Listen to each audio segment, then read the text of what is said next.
The hall was silent, not because no one wanted to speak, but because no one dared to. The moment was too big, too heavy, like the air itself had forgotten how to move. Cameras were already rolling, reporters were holding their breath, and the nation was watching. Everyone had expected a proud speech about Google, about Silicon Valley, about billion-dollar dreams. But what they got instead was something much deeper. Lakshmi Pichai sat quietly on the stage, her eyes not searching for attention, but holding a kind of quiet strength. Sundar Pichai, her son, stood beside her, not as the CEO of Google, but as a son trying hard not to cry in front of millions.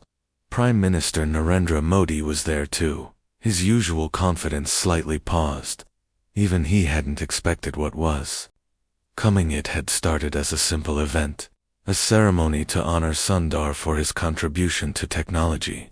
He was to speak, then his mother would share a few words. Nothing political, just warm and respectable.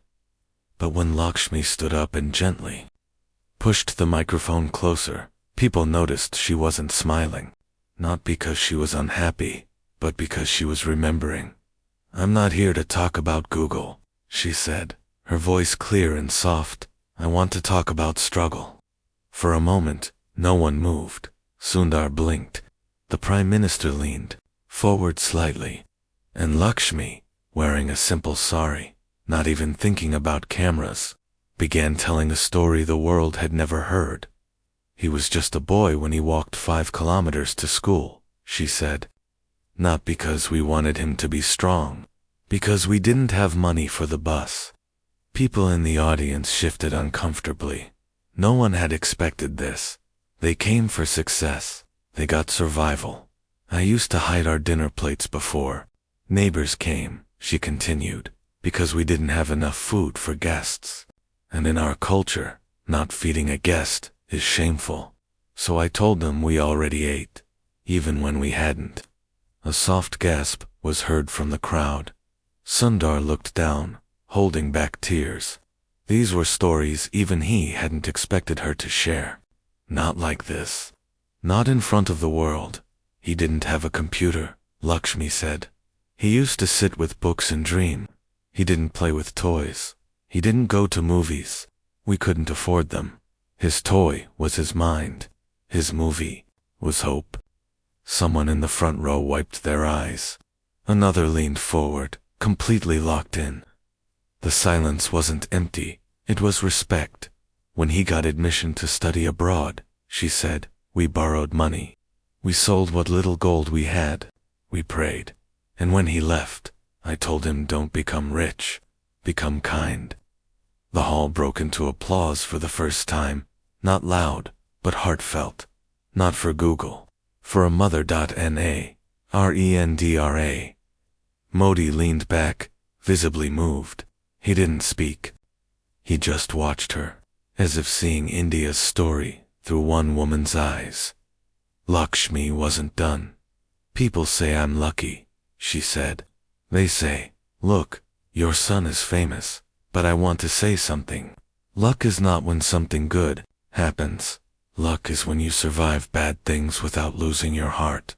She paused. The silence now was electric. "I saw my husband cry when we couldn't pay Sundar's fees," she said.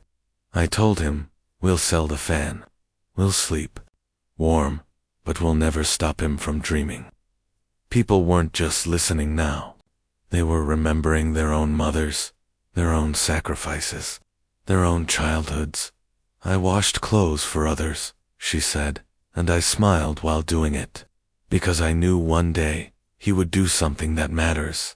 The crowd stood up. They didn't cheer. They honored.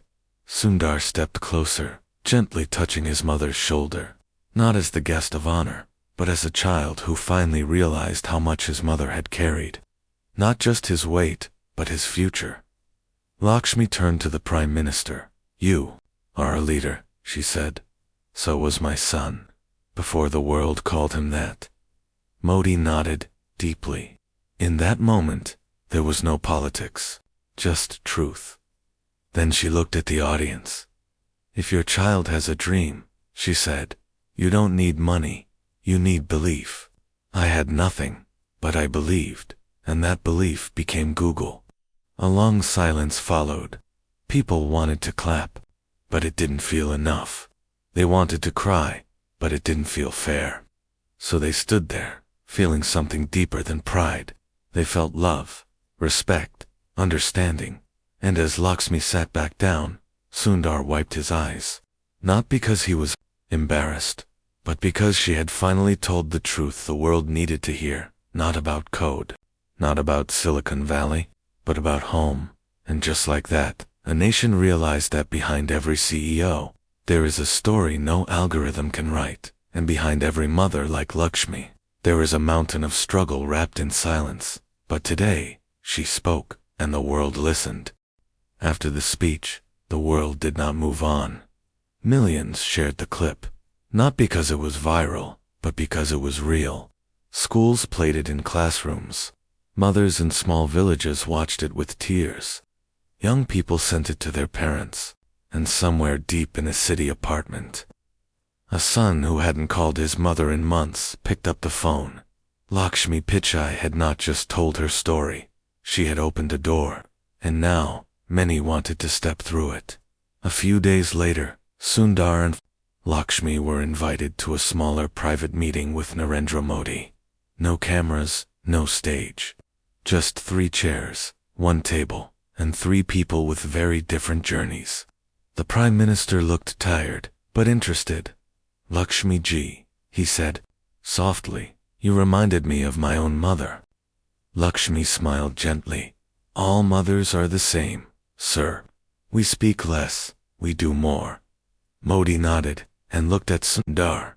"You have the world in your hands," he said, "but you carry her strength in your back." Sundar didn't speak right away. Something about the silence between his mother and the Prime Minister felt bigger than words. "I didn't know half of what she said that day." Sundar finally whispered, "I lived it, but I never really understood it." Lakshmi gently patted his hand. "Because you were supposed to fly, not look down," she said.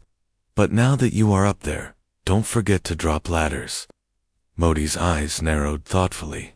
"Drop ladders," he repeated. That line stayed with him, and it wasn't just him. Within a week, the Prime Minister announced a small new initiative for women-led families below the poverty line. It was not big, not loud, but it gave seed money to 10,000 mothers whose children wanted to study science and technology. He called it Dream with Your Mother. The logo, a hand reaching upward, while another hand gently lifts it from below. Lakshmi didn't ask for her name to be attached. She didn't want fame. She wanted children to have a chance. But the story wasn't done. Sundar's visit to India was supposed to be short, 2 days, ceremonies, meetings, a few smiles, and back to California. But something changed in him after that day. He canceled his return flight. "Uma," he asked one evening, while they sat on the small balcony of their old Chennai house, "can I ask you something strange?" Lakshmi smiled. "Ask. Do you think I'm proud?" She tilted her head. "You mean proud, like arrogant?" He nodded. She shook her head. "No, but you forgot how to feel small. And when you forget that, you stop growing." The words hit him harder than any boardroom criticism. "Come with me," she said. "I want to take you somewhere." The next morning, they left in an old car. No driver, no security, no assistance. Sundar wore a plain white shirt. Lakshmi wore a faded blue sari. They drove past the city, past the office buildings, and into the quieter streets of their past. They stopped in front of a small house, no bigger than a single room. "This is where we lived when you were born," she said. "Remember?" He didn't. Not clearly. But he saw the broken wall, the rusty gate, the empty window frame, and then he saw the old woman sitting outside, washing clothes. "Uma," the woman said, eyes wide. "Lakshmi." It was their old neighbor, Mrs. Meena. They sat together, drank chai from steel cups, shared memories, And as Sundar looked around, he felt something crack inside. Not pain. Something else. Something like ... return. He saw a small boy run by barefoot. He smiled. He saw a thin man pushing a cart of vegetables. He nodded. He saw a woman cooking on firewood, and for the first time in years, he didn't feel like a CEO. He felt like a person. Amma, he whispered, why did you bring me here? Lakshmi looked at him, eyes calm. Because I wanted you to remember who you were, she said. Not to make you feel guilty, to make you feel grounded. He looked down. His expensive shoes felt wrong in the dirt. But what do I do with this? He asked. Lakshmi leaned closer. You carry it, she said. Not like a burden, like a compass. The words stayed with him all the way home. That night, Sundar opened his laptop and sent an email to his global team. Subject: a new chapter 8 was only 2 paragraphs long. He said he would be taking a temporary leave to start a personal project in India. Something close to his heart. Something beyond profit. He signed it, not as CEO, but as Sundar, son of Lakshmi. The headlines came slowly, quietly at first. Google CEO takes leave to work on unknown project in India. From Silicon Valley to Chennai. Slums. Why Sundar Pichai is back home, but no one knew the real reason. They didn't know about the night Sundar sat cross-legged on the floor of his childhood home with a notebook and pen, while Lakshmi stirred tea beside him. Oh ma, he said, what's the one thing you wish we had back then? Lakshmi didn't even pause. Time, she said. What do you mean? Sundar asked. Time to breathe, time to sit without worry, time to help you with homework, without thinking about cooking, or water, or bills. We didn't need gadgets. We needed peace. Those words echoed in his mind. He began visiting government schools the next morning, quietly, without cameras, without guards. Just Sundar, in a plain shirt, sitting at the back of dusty classrooms, listening. He saw teachers using chalk on broken boards. He saw children sharing one book between 4. He saw tired mothers waiting outside, hoping their kids would have a better life than theirs. One day, he saw a little girl named Kavya, sitting outside the school gate. Why are you not inside? He asked, gently. Because I didn't bring my lunch today, she said, looking down. And teacher said I will faint again. Sundar crouched beside her, his heart heavy. Do you want to learn? He asked. She nodded, fast. Then I will bring you lunch tomorrow. The next day, he came back. Not with a press conference, with a lunchbox. Word spread quickly. Sundar wasn't just visiting, he was staying, helping, planning. He created a small team, local people, teachers, old friends, and young students. They called it Project Seed. Not because it was flashy, but because it was simple. Every big tree starts small. Project Seed had one mission: give every child a safe space to study, a meal to eat, and a dream to follow. No apps, no logos, just actions. Lakshmi helped every day, not with strategy, but with smiles and snacks. Children loved her. They called her Patty, which means grandmother in Tamil. She told stories, wiped noses, packed food, and reminded everyone that kindness isn't expensive. But not everyone was supportive. One evening, a local politician came to visit. Mr. Pichai, he said stiffly. Why are you doing all this without informing us? Sundar stayed calm. Because it's not about politics, it's about children. But this can create confusion, the man said. You're changing things without official approval. Lakshmi stepped forward before Sundar could reply. Do you need approval to feed a hungry child? She asked. The man blinked. Do you need permission to teach? She continued. We didn't come to take power. We came to give something. The politician had no answer. He left soon after, but that night, Sundar looked worried. "AMMA," he said. I don't want trouble. Lakshmi gave him a look. You already had trouble when you were poor, she said. This is just noise. He laughed for the first time in days. But what if it grows too big? He asked. Then make it grow stronger, she said. Not bigger, stronger. Within months, Project Seed built its first learning center, a small yellow building with 1 fan, 3 rooms, and 20 books. On the first day, 50 children showed up. By the end of the week, there were 100, and among them was Kavya, the little girl who had once been turned away. Sir, she said, smiling wide, can I become a scientist like you? Sundar crouched beside her again. You won't be like me, he said. You'll be better. And she believed him. Because when someone listens to your hunger, both for food and for knowledge, you learn how to dream again. Lakshmi watched from the doorway, arms folded, proud, not proud of success, proud of change. One morning Sundar woke up to the sound of children laughing. Not the polite kind, the free, messy kind. Real joy. He looked out the window of the old house and saw 20 kids outside, barefoot, jumping through puddles from last night's rain. Kavya was among them, her uniform soaked, her grin wide. Lakshmi stood beside him, sipping tea. We used to stop you from playing in rain, she said. Now they play because of you. He smiled. Because of us, Amma. But not everyone was smiling. As Project Seed grew, so did the noise around it. Some schools felt jealous. Some local leaders felt threatened. Articles started appearing anonymous, comments questioning his intentions. Sundar Pichai's project, charity, or marketing. Does India need another outsider to fix its problems? Sundar stayed quiet, not because he was afraid, because he had learned something his mother always knew: real work speaks slowly, but it speaks forever. But one day, the noise got personal.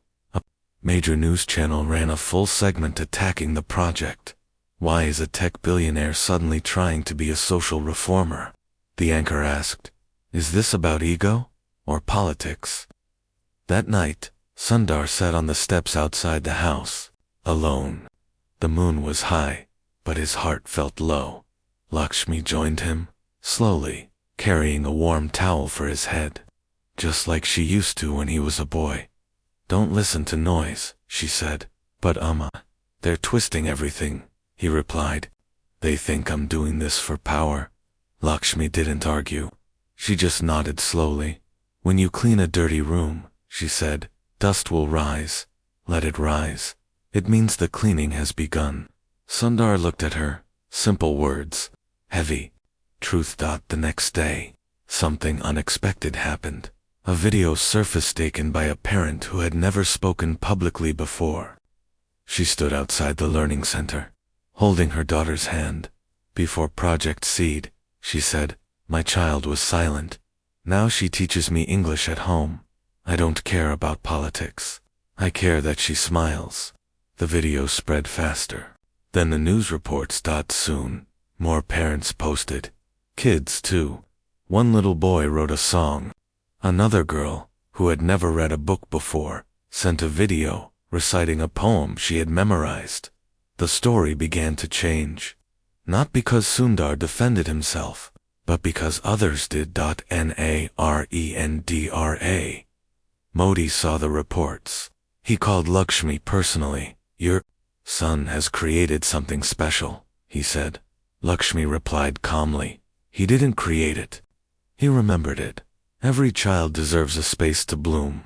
The Prime Minister invited them to speak again, but this time, not on a stage.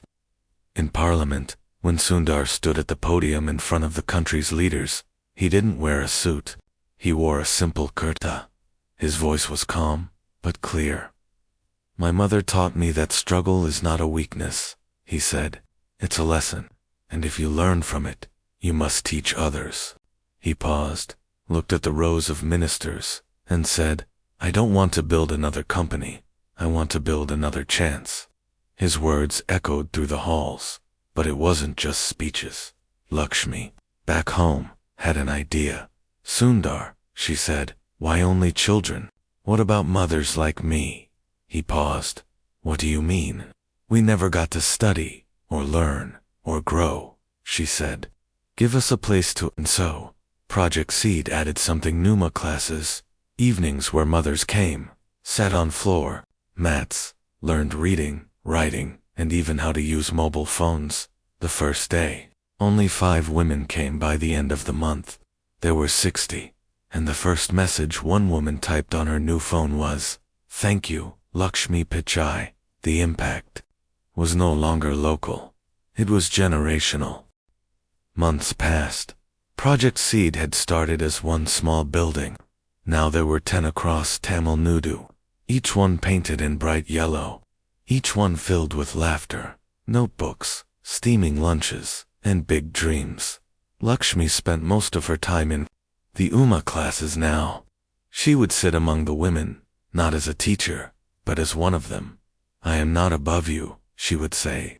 "I just started my 2nd chapter a little earlier." The women loved her. They called her Akka, elder sister. They brought her sweets, flowers, even recipes. One woman, Rani, used to be afraid of holding a pen.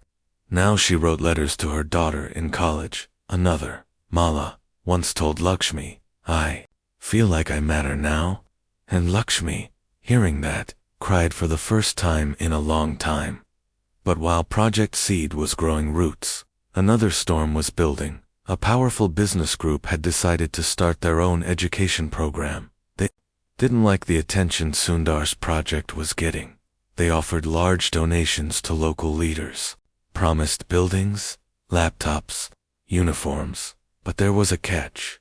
Their program wasn't free, and slowly, pressure started building on Sundar. His centers were called too simple.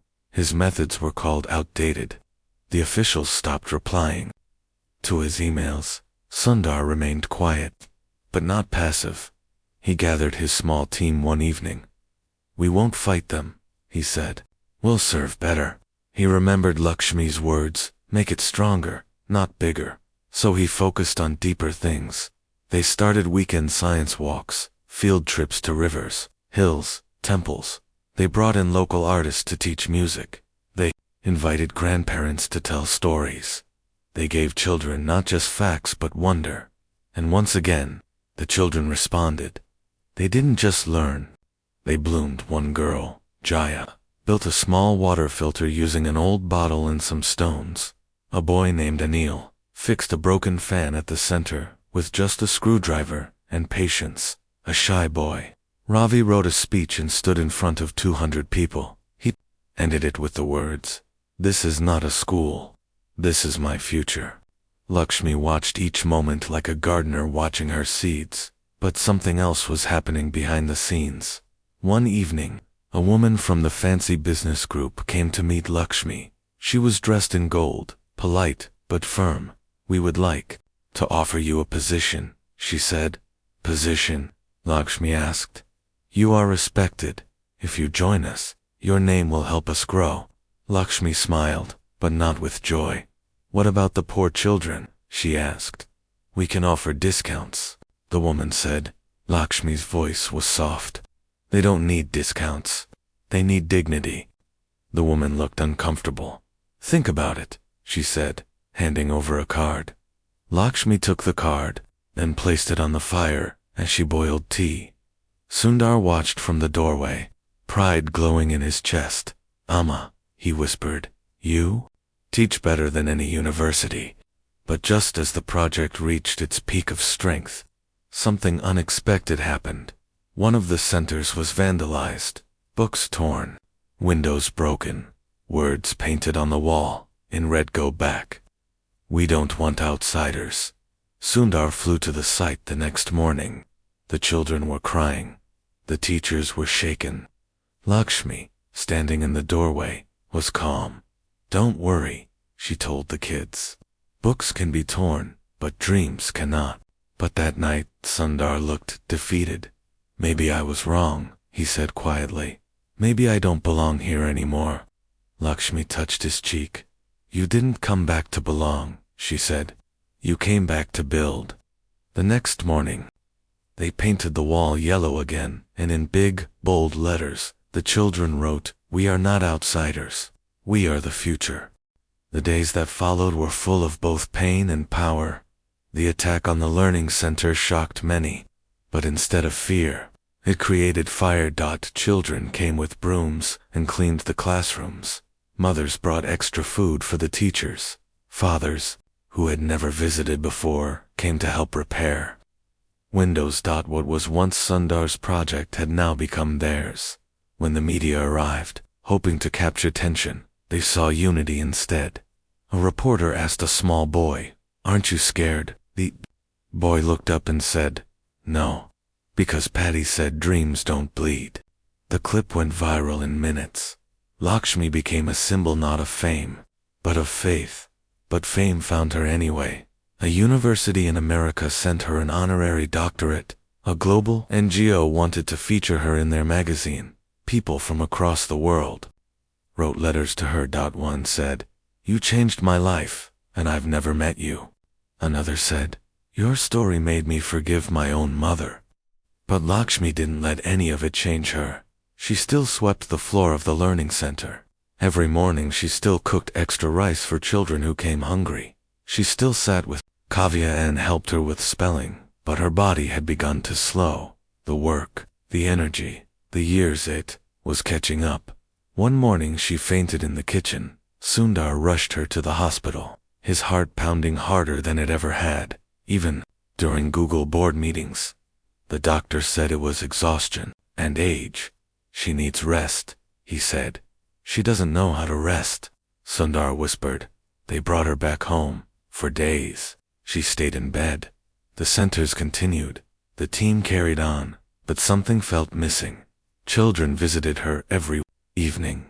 They brought drawings, mangoes, jokes. Kavya brought her a letter that said, "Dear Patty, you are the reason my mother smiles." One night, Sundar sat beside her and asked softly, "Amma, are you proud of me now?" She opened her eyes slowly and smiled. "I was proud when you shared your lunch in school," she said. This is just bonus." He laughed and wiped a tear that fell too quickly. "I want to name the next center after you," he said. She frowned. "Don't put my name on walls. Put it in hearts." A week later, she felt strong enough to visit the main center again. Everyone gathered, the mothers, the children, the teachers. They surprised her with a small ceremony, not with awards, but with stories. One by one, people stood up and shared what she had given them. One woman said, "I used to whisper, now I speak." A boy said, "I used to feel invisible. Now I feel like a star." Then Kavya walked up. She took Lakshmi's hand and looked into her eyes. "You gave us more than food or books," she said. "You gave us a second chance." Lakshmi's eyes welled up. "If I could live twice," she said, "I would still choose this life." The room clapped, not loudly, but with love. A few weeks later, Sundar was invited back to Delhi, this time, not for a speech, but for a national award. The president himself handed it to him, but Sundar did something unexpected. He turned to the audience, holding the award, and then he walked off the stage, down the steps, into the crowd, and handed the award to his mother. Lakshmi stood up slowly, tears in her eyes. "This is for the women who never got their names written," Sundar said, but built everything in silence. The crowd gave a standing ovation. And Lakshmi, standing there, holding the award she never asked for, whispered into the mic one last time. "I didn't talk about Google," she said, "because the world already knows what my son built. I wanted them to know what built my son." The story could have ended there. The award, the applause, the standing ovation. But real stories don't end with ceremonies. They end in the quiet moments that no one films. After the award function, Sundar and Lakshmi returned to their old home in Chennai, not to celebrate, but to sit on the same worn balcony where dreams were once whispered and rainwater once leaked through the roof. Lakshmi sat with her feet up, a warm shawl around her shoulders. "Do you remember?" she said softly. "The day you asked me why we didn't have a fridge." Sundar smiled. "I remember I thought fridges were only for rich people.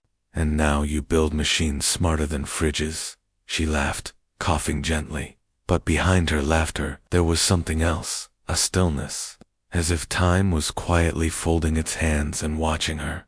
The next few months moved like sunlight, through clouds warm, soft, but fleeting. Project Seed continued to grow. People across India began copying the model in their own cities. Not with huge money, but with huge hearts. Local farmers started donating rice to the centers. College students volunteered on weekends. Retired teachers began coming out of quiet lives to teach again. And mothers, thousands of them, finally wrote their own names for the first time. Sundar had returned to California, but he stayed connected every day. He no longer chased headlines. He chased impact. But Lakshmi's health was fading slowly, gently, like a candle choosing its last glow. One morning, she called Sundar from her bedside. "I want to show you something," she said. When he arrived, she handed him a small cloth. Bundled inside, it was a thin notebook, brown worn, edges torn. "What is this?" he asked. "My diary," she said. "You wrote a diary." "Not every day," she said. "Just moments. Things I never had the courage to say out loud." He opened it. The first page had just one sentence. "Today, my son walked 5 kilometers to school. I followed him from a distance to make sure no dog chased him." He turned the page. "We skipped dinner, but he still smiled." Another page. "I want him to grow up to be kind, not just clever." Sundar could no longer read. The tears blurred the ink. He held the book close to his chest. "Amma," he whispered, "you gave me everything." Lakshmi took his hand. "You gave it back," she said. "Twice as much." A week later, she passed away in her sleep. No pain, no noise, just peace. The world woke up to the news with sadness, but also reverence. Lakshmi Pichai, mother of Sundar Pichai, passes away quietly in Chennai. People across India lit candles. Women from amma classes held vigils. Children painted her smile on center walls, and Sundar, he flew back, alone, no camera crew, no press release. He sat beside her favorite chair, holding her shawl, and said nothing. But a few days later, he called his team. "I want to rename Project Seed," he said.